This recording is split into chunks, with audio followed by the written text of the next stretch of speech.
And so what to make of all of this, and what will the future look like in terms of cyber war?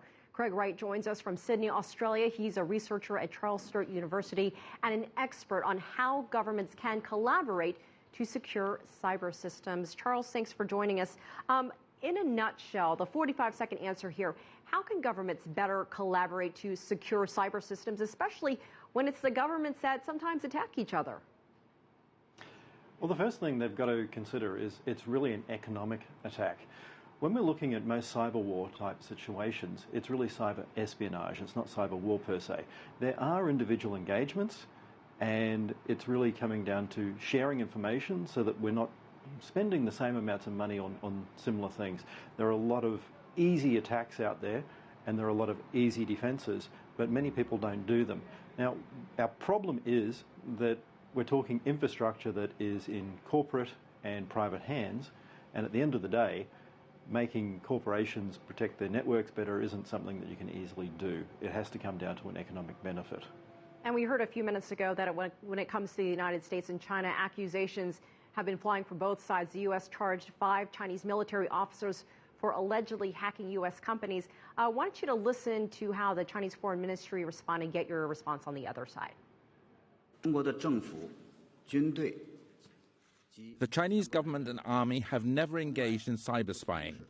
The United States' fabrication of the story and obstinate charges against the 5 military officers have seriously violated the norms governing international relations. The U.S. has accused China of intellectual property theft, while China accuses the U.S. of state security threats. So what's the difference? At the end of the day, what you find is that China is really a smaller nation in economic terms. It's trying to grow and it's trying to gain the position that the US has. It wants to get that innovation, and a simple way of doing that is to actually copy what other people are doing. Now, in the past, that's been something that the American government did 100 years ago against Britain, that the Japanese government did, etc. Now, these are all ways of helping your own nation's companies, and it's nothing new. In this instance, of course, the Chinese are going to deny it, but many times it's not even officially sanctioned. These are things that are under the radar, that are paid for, but are overlooked. In the case of China, there are a lot of people hired by the PLA, the People's Liberation Army over there, that are engaged as defenders, protectors, and people to break in and test networks that are part-time. They are able to do this for the government, get paid, and then go out and also break in and steal network secrets, and then even sell them back to the Chinese government, so that they have some level of plausible deniability.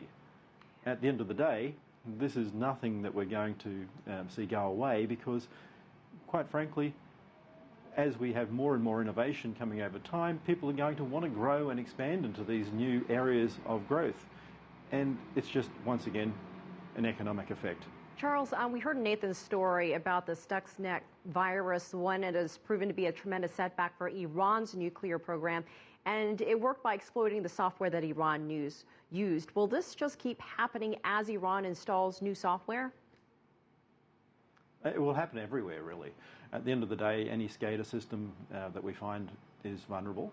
We find most of the systems out there are quite old. We have a difference in how we do engineering versus computer systems.